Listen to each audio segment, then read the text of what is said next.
Greetings and bienvenue, Midnight Crew. Thank you for returning to this broadcast, and welcome to new viewers joining us for the first time. If you like a video, then feel free to subscribe. Long-time lurker, first-time /X/poster. To start off with, my family has no history of heroes, violent deaths, or anything to do with the supernatural. No one was physic or claimed to have any affiliation with anything otherworldly. My brother has Asperger's, and it's important to know he lacks the ability to lie without it being laughably obvious. When his friend told me I needed to talk to him about some freaky demonic shit, I assumed it was a joke. A bit of backstory here. There have been a lot of negative experiences in our past due to some extremely abusive family situations. We haven't changed houses, but the abusers are long gone. For the longest time, I've had a massive fear of my upstairs and basement, notably at night. I assumed my brother fed off my fear, and for the most part of our childhood, we slept in the family room with the lights on. Other than a massive fear of the dark and the occasional feeling of being watched by something malicious, I had never seen anything. I assumed PTSD was my main reason for feeling this way, hence the fear of certain parts of my house. With therapy, the feeling ebbed away and I assumed all was well. 4 or so years ago, I developed a crippling fear of the woods outside our house. Notably a certain part where the deer cross through, creating a dark pathway that you can't see very far into. As the years have progressed, I can't go outside my house without someone accompanying me, and I absolutely refuse to go out into the backyard at night with or without anyone. I simply assumed that all the negative energy trapped within the house was manifesting itself in some sort of evil entity that delighted in tormenting me. Up until recently, I've shared this particular thought with a single soul. I have constant horrific nightmares of that spot in the woods. Namely, a pack of massive black wolves with stereotypical red glowing eyes lunging from the path and catching me outside. The nightmares are so vivid that I can literally feel as they tear my flesh with their teeth before I wake up trembling and shaking. I live in an area that has literally no wolves whatsoever, or anything other than deer in the way of large animals. I almost feel like these wolves are watching me as I walk through the house and have recently invested in blackout curtains, kept drawn 24/7. Even without not seeing out, I still feel watched in the house, but simply brush off the feeling as paranoia. I had a friend who was a self-proclaimed ghost hunter. She even bought some crazy expensive equipment and brought it over to check my house upon my asking. Supposedly, on the recording she made of our session, she picked up a lot of voices, which honestly sounded like static on her microphone more than anything, and she said they are angry. I laughed this off and told my brother about it, and he went white and started crying. I couldn't get it out of him and let it drop, and assumed my crazy paranoia was now going to cause him nightmares. Nothing more was ever mentioned again until a few hours ago. I suffer from severe insomnia and was recently going through an episode of sleeplessness. I was on day 2 of no sleep and was leaving for work at around 9:45 p.m. My coworker walked me out to my car in the driveway, and I swore I saw a completely black person in the driver's seat. It turned its face up at me, and I blinked and found myself screaming and crying. My coworker claimed to see nothing more than me jump away from the car while screaming my head off. After the moment passed, I chalked it up to not sleeping and continued on. Now, here comes my brother and his friend. Apparently, they were drunk this weekend, and he broke down with his story. 4 years ago, my brother and a friend were playing with an Ouija board. He said nothing much happened other than the moving piece moving quickly, to which he assumed his friend was messing with him. Later, they ended up going to a local park wherein my brother first saw the shadow person. The friend brought him to some sort of abandoned shed of sorts. It was bolted shut with graffiti on the sides. I believe they entered through some sort of nearby tunnel or crack in the structure. My brother said both of them began to hear a slow, rhythmic drum in the distance and left, assuming it was someone screwing with them. As they began to walk back, my brother first saw the shadow person he says follows him now. He says it had no facial features, although he knew it was looking at them. His friend didn't see it, but my brother noped right the hell out of there, leaving his favorite jacket behind. He told me he now sees the shadow person in his nightmares daily, and occasionally sees it out of the corner of his eyes. His friend told me he at one point a year or so ago Was home alone and called him in an absolute panic. Said someone was in the house upstairs and then went dead silent. About 30 seconds later, he said the lights were all out and it was right in front of him, staring at him, to which he then hung up. The friend called back a few times in a row before getting my brother back on the phone, who said he was now alone and said nothing else. I've noticed recently he seems edgy, and lately I've been getting more severe feelings of fear. More so since I saw the thing in my car. I honestly assumed this is due to untreated PTSD and the underlying depression that I'm no longer on meds for. I have, however, taken an extremely large amount of care to never bring this up with my brother ever, due to how easily influenced he is. My brother told me this in tears and with absolute panic in his eyes. I'm afraid for him and myself and wonder if there is any way to actually ward whatever this is away, or for some sort of protection from it. I don't think he's lying about seeing any of this, and I'm beginning to wonder if what I've been feeling and what he's feeling is related. I have always assumed it was PTSD and the now unmediated depression causing my fits of paranoia, but what if it's not? I have always been overly careful to never bring this up around him, because he tends to be impressionable. I know of basic protection, sea salt circles and quartz. Is there anything else I can do? Although I have no desire to actually interact or call it to myself, I'm willing to stop it or end my brother's constant fear. Any and all advice and suggestions is greatly welcomed. I apologize for the overly long read. I've never actually spoken to anyone about this, nor had a chance to put it into text. Back around 4th grade, I was winding down from a long day at school getting ready for sleep. My homework was just completed, and I was sitting upright on my bed. I've used to have a Welsh corgi, who recently passed away from thyroid cancer, that used to sleep at the foot of my bed. Now keep in mind that I slept on a 2nd-story floor, and all of my blinds would be closed before I made myself comfortable in my room. I used to keep my closet doors wide open on opposite sides of the room. The dog was adjacent to my feet on my right side. He was contently resting his head on the white railing, which was sort of cushioned, so I guess it was comfortable. Everything seemed undisturbed at the time being. Out of nowhere, his head shot up and his ears became erect. He diverted his attention towards the open doorway of the closet space. This caught my attention at the time. I called his name, waved my hand in front of his snout, and even slightly pushed him a few times. He would not snap out of his sudden trance, so out of my own curiosity, I started to gaze into the closet space. I was thinking in the back of my mind what was possibly causing this. About 10 minutes of unconditionally staring into the white open closet space, a shadowy figure materialized near the left-hand side of the closet space. This thing walked towards the middle of the closet space, stopped for a brief moment, looked back at us both, the dog and I, and it slightly jumped. It darted towards the right-hand side of the closet. After that little incident, my dog returned to his normal self. It took me a brief moment to rationalize what just happened. After doing so, I ran downstairs and explained to my dad what I just witnessed. It was not out of fear, but more of excitement than anything else. I just witnessed my first real paranormal entity. I've heard many interesting theories and speculations on exactly what shadow people are. One of my friends suggested that they are replays from a grim situation that occurred in the past. Some say that they are simply wandering spirits, while others claim that they are interdimensional beings passing through our dimension. What do you think they are? Departed spirits? Interdimensional beings? Demons, perhaps? Keep in mind that this is something that modern science cannot define. I have no logical explanation on what happened that night. It wasn't a frightful experience, just more of an unexpected surprise out of the blue. Were you and your family the first owners of the house? We are considered the second owners of this house.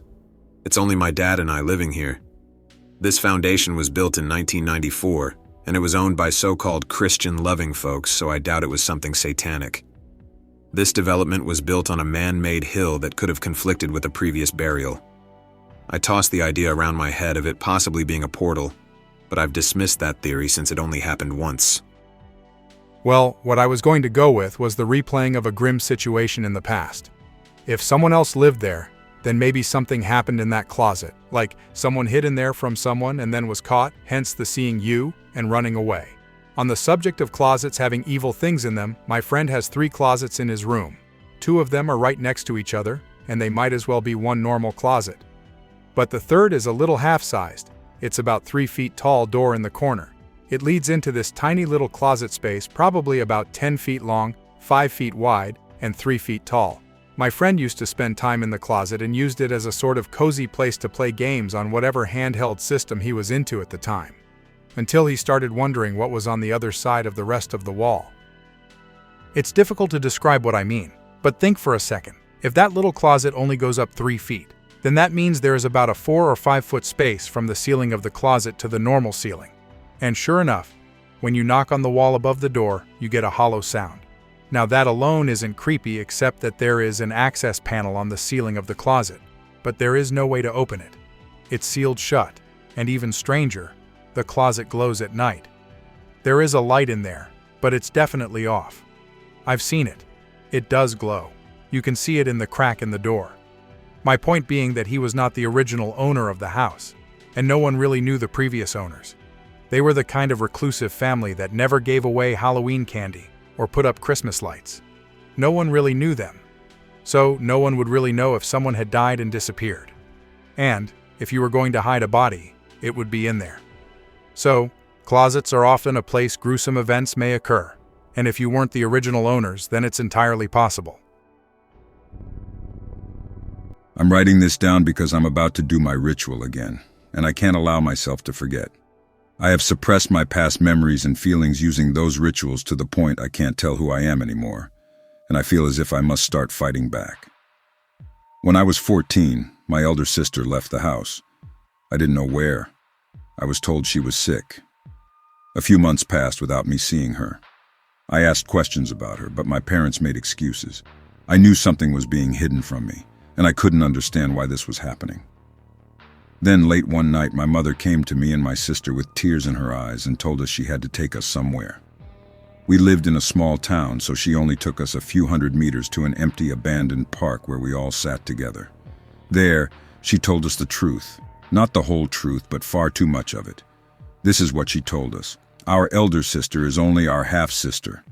There used to be a man named David. He was my mother's first husband. My mother wanted to divorce him because she had stopped loving him, and he threatened to off himself. One day, my mother returned home with my elder sister, who was then only 4 years old, and they found David standing in the kitchen with a gun. "You did this," he told my mother, right before pulling the trigger and blowing his brains out in front of both her and my older sister. Then my mother proceeded to tell us what was going on with our sister. She was in a hospital for trying to off herself. That night, when I came back home, I stayed in the living room after everyone went to sleep. I was just standing there, looking blankly outside the window. There was a shadow of a man standing on the grass. It was the first time I had ever seen him, and it was the first time my mental disorder started to kick in. I will explain what my disorder is. It's an advanced form of OCD I was diagnosed with. When suppressed feelings and memories grow inside me, I start walking an imaginary line and snapping my fingers every time I reach the end of it, like some sort of ritual. I call it my ritual, and I do it repeatedly, over and over again, until those feelings or memories sink back in. I never cry, I never get angry, I just do the ritual instead. Sometimes it gets to the point where I can do it for hours. When suppressed feelings come up to me very, very badly, I go into a trance mode while doing my ritual, and I can never remember any event that happened while I was doing it. The only thing I can remember is a shadow of a man standing and watching over me from a distance. I know it's not real, but in my mind, it is, and it haunts me. 2 years passed. My older sister got out and started reconstructing her life. A short time after, it was my little sister who got into the institution. This time I was 16, and my mother told me right away that my little sister tried to take her own life. I was shocked. My little sister, unlike my older one, always seemed so happy and full of life. I couldn't understand why she did it, and I felt mad at her. We went into family therapy a month later. I remember it very well. Everyone was talking about their feelings and life except my sister, who never replied. She was just staring at us sadly. The therapist asked her why she tried to end everything. She then burst into tears and told us how my mother and father were beating her. They both denied it, and I was also finding it hard to believe. But then, many suppressed memories started rushing into my brain. Up to this point, I thought my sister was only doing this thing to be like my older sister, or to get attention. But when she detailed what happened, I began to remember how very similar things happened to me every night up until I was 10. I had to do my ritual to suppress these memories all again, but I didn't do it this time. I couldn't. My sister was telling the truth, and I was the only one to truly know. However, I said nothing to my sister or to my parents. I was just too afraid, and I never knew how to deal with those feelings. This therapy changed us, and not for the better. My mother started taking drugs, and my father became increasingly violent. My little sister was allowed to go home to family for one day, and she stayed only in my room. My mother was in her bed. Even with her child back home, she was completely high and dysfunctional. My father walked the house like a lion in a cage. My sister and I played in my room until it was very late. Then my father entered. I had never seen him in such a bad state my whole life. His eyes were red with exhaustion but wide open in madness, and he was drooling on the floor. He started shouting at us for staying up late, and before we could do anything, he approached me and punched me. He was strong, but I was really not up to his shit anymore.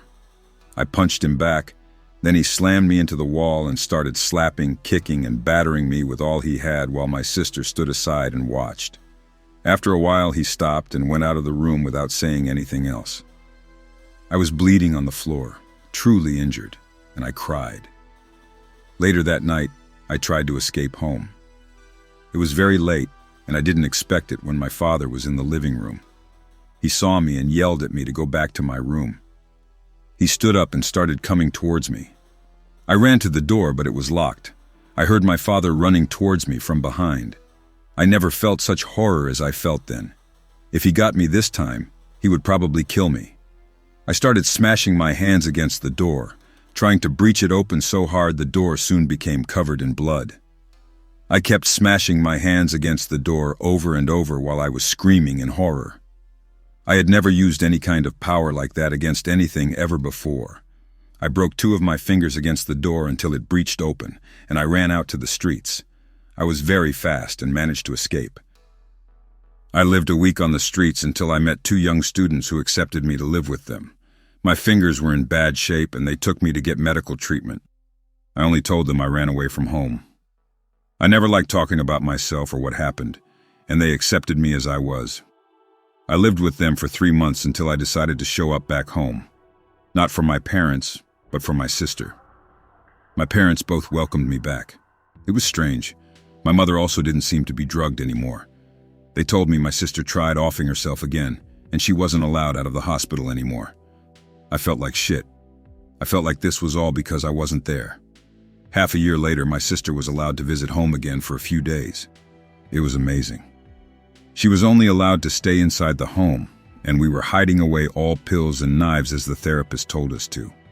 My little sister and I were playing all the time, and she seemed a lot happier and better. After a few days, my parents left us both alone in the house. I was tasked to watch over my sister.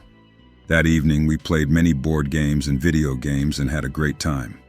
I never kept my eyes off her, just in case, and never let my guard down. Once I told her to wait in her room for 5 minutes while I talked to a friend on the phone. When I came back to her room, it was all blood. I only remember it as one picture. She was standing there in front of me, agony in her eyes, her throat cut open, and her hands covered in blood. She slit open her throat with her nails. I don't know how she managed that.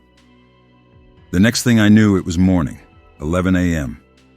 I was standing in my living room and my feet were swollen and covered in warts and blood. Apparently, I had been walking for 15 hours doing my ritual. I was told my parents came in and an ambulance arrived. I was also told I was the one who called the ambulance. I don't remember any of that, even remotely. Even if I try my best, I can't remember anything from after I saw my sister to the moment I was standing in my living room. It's like a chunk of my life was ripped out entirely. When I try my best to remember what happened that night, I remember myself staring out of the window, seeing the shadow. but this time I could remember his face. Shortly after snapping out of my OCD ritual, my parents arrived back home and told me my little sister was dead. I am now 5 years beyond the point where the story ended. My older sister is now independent and has lost contact with both my parents. She is only in contact with family members from David's side. My family hates David's family. Apparently, David's family claims his death was not a self-termination. They claim he was murdered by my mother. There was a trial, and my mother was found not guilty. However, I can't help but wonder. My sister was there too, and she's supposed to know my mother is innocent, even if she was just 4. Why does she not speak to my mother then, but does speak to David's family? I hate thinking about it. I really don't know what to make of it. When I visited my older sister last time, I looked through her family album and saw David, her father, for the first time I can recall. A wave of chilling emotions passed through me upon realizing it was him. It was the shadow I'd seen in my rituals this whole time. I don't know if it means anything. Maybe I just saw his picture earlier in my life and can't recall, and his image haunts me when I do my OCD ritual. Maybe this is paranormal. I don't believe in such things, but I just can't help but feel like it. This is the first time I'm confessing these things to anyone or anything. Writing this down was one of the toughest things I've had to do in my entire life. I almost started my ritual 5 times while writing this, but I stopped, or I'd forget everything once more. I can now peacefully go and do my ritual without fearing I'll lose those events. I can see him right now, through the window, David in his full form. I must go now. Hey there /X/. It's been a while that I haven't visited, almost a year I think, so I thought about commenting about something that I've never said to anyone but a close friend and my wife. Back when I was 19 years old, I was haunted by what I believed to be shadow people. Sometimes those events would happen twice a month or so. Sometimes it would take months for it to happen again, but it always did. There are about 3 events that I remember like if it happened yesterday. This one time, first time I saw it, I was just sitting in my room watching TV at about 9 or 10 p.m. when I heard someone knocking on the back door of the house. It knocked very slowly but loudly 4 times. I looked through the laundry room's window only to see a pitch-black, tall figure behind it. The glass on that window is one of those non-see-through glass, so I couldn't see its features. My dad then suddenly showed up asking me what's going on. I replied, I think someone's outside still trying to process WTF is going on. My dad simply opened the door right away. Then I just stood there for about 20 seconds staring. He didn't look scared, just oddly curious. Then he just closed the door and told me, HM, it's nothing. Then went back to sleep. Up to this day, every time I question him about it, he just tells me that he doesn't know what I'm talking about or remembers getting up that night. The second time, I was just browsing the internet when I ended up checking out a page that had a black background, making my monitor reflect stuff that was behind me. It was an old CRT, making me see a pitch-black figure standing about 5 feet behind me. I turned around. Nothing was there. I started to freak out, and that's when things got worse. I began to be heavily assaulted by these things. I'd hear whispers saying words that I couldn't understand. The worst and last time was one day when I was in the kitchen getting a drink when a figure just popped up in the wall. It flew to the nearby kitchen window very fast and it just stared at me. That's when I shouted, "Go away." The thing got angry and I heard either with my ears or inside of my head a weird noise that I can only describe as a power engine turning down. When I heard that, I felt very oppressed, like if 50 people were pushing me down at the same time. Then I said, "Go away, you have no power over me. Do not ever come back." The feeling went away, but the shadow just kept staring at me for a second. Then it just flew towards the street, and I've never seen it again. Now, years after, I keep asking myself, WTF are those things? And for a strange reason, I feel oddly attracted to the idea of seeing it again and asking it that question. Well, I feel like this might help a little. Not sure if what happened to me is the same thing that is happening to you, but still shadow people are involved. Be 23, living in Okinawa, live with one other guy. We will call him Rod. For 3 weeks leading up to the incident, I had been seeing shadowy figures enter my room at night. It was usually as I was about to fall asleep. There were 4 of them. I know this now without a doubt after the fact. Never really paid attention to them. Kind of figured that it was me being tired and shit. They would enter my room and walk in a circle in the center of the room. Never really did anything. Tried to take photos, but there was never anything there. They did this for 3 weeks straight leading up to last Friday. On that Friday, I got off work, grabbed a 6-pack of Heineken, drank them and settled in to play some Destiny. I was on my 5th beer when my room door slammed open and then slammed shut. I just shrugged it off, thinking it was someone who opened the wrong door. Then I saw something move in the outside of my vision. And with a little liquid courage, I said, "Fuck it, I'm going to get rid of these things." So I started an hour-long search on how to get rid of shadow people. Found a web page that mentioned the Star of David and how you should use it. This is where I did the dumbest shit I have ever done in my life. I drew a pentagram, a really shitty pentagram. Why I did this, I'll blame the beer. But nonetheless, I sat in the pentagram and started to pray and ask God to remove these things from my home. At this point, I got really cold, but kept praying, and then it got extremely dark. I looked around and I was in some kind of a void-like area. I couldn't see any source of light, but I could see myself just fine. I could walk around, but there was nothing to be seen or heard. It stayed like this for a very long time. Eventually, I just figured I had fallen asleep. After a while, I saw 4 shapes moving toward me, and as they got closer, I wanted to nope the hell out. But for some reason, I stayed. When I could finally see them in focus, I realized it was the 4 figures that had been passing in my room for the last few weeks. I kind of just stood there looking at them, not saying a word for a while. I finally figured I needed to find out what was going on. So I asked them the following questions and received these responses. Me. Who are you? Them. We are us. Me. What is us? Them. We are us. Me. What do you want? Them. Your shell. Me. What shell? Them. Your shell. Me. Do you mean my body? After that question, I was hit with this pain in my head, the kind that makes you want to pass out to make it stop. I hit the floor fast, just gripping my head. Then there was that smell. A smell of death. Only way I could place it is, it smelled like a dead animal that has been setting for a week. Then you pour sulfur on it and burn it. Then to add on to all of this, they laughed in a way that made my skin crawl. I started to panic. The only thing I could think to do was just attack them. I got up and charged, just to get smacked down. That shit hurt in an unearthly way. After this, I just sat there in pain. Anything to make the pain from them leave, I would have done it. For some reason, I started to pray in tongues, and the pain stopped. I kept this up, and they started to back up.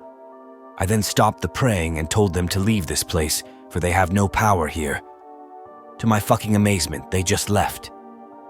I woke up in my bed and one of my friends was sitting in the doorway, watching me while I slept. I got told a lot of freaky shit in the morning about what happened that night. My problem is something I've been dealing with for as long as I can remember, probably my whole life, in fact. Shadow people have been a common sight for me all through my life. In simple terms, when I say shadow people, I mean human shadows that don't have a person projecting them. I've seen them often, sometimes a fleeting glance, sometimes straight on for a couple of seconds, but although the sightings are short, they are extremely frequent, 2 to 10 times a day. All my friends and family say that I must be imagining things, that it's all in my head. My parents have taken me to 2 different doctors to see if I'm crazy, schizo, etc.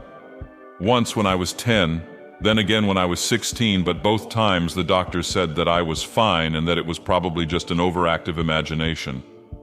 After the second time, I decided to stop mentioning the shadow people to others. It was only causing problems, and it was obvious that they wouldn't believe me. I've tried to point them out to others before, but since they only show up for about 2 seconds at most, it's usually just 1 second or less. There just isn't enough time, and they're gone before anyone else can see them. I don't even know if other people can see them. I've also tried taking pictures, but again, they just don't stick around long enough and appear too randomly for me to predict them, so no success there. I'm 22 now and I still see them. They don't appear in direct sunlight. In other words, they are mainly projected by artificial lights, though I've seen them by moonlight as well. So I never see them outside in the daylight. They show up most often at night, but this may simply be because there is less daylight at nighttime. As for their behavior, they don't do much, just stand still, move around, walk, run. I have seen two that appeared to be speaking to each other once. They don't seem to notice me or anyone else as far as I can tell. I hope that you enjoyed tonight's broadcast. If you enjoyed tonight's story, then please subscribe to the channel as more Greentext will appear daily. A new broadcast will appear when the clock strikes midnight Central Time.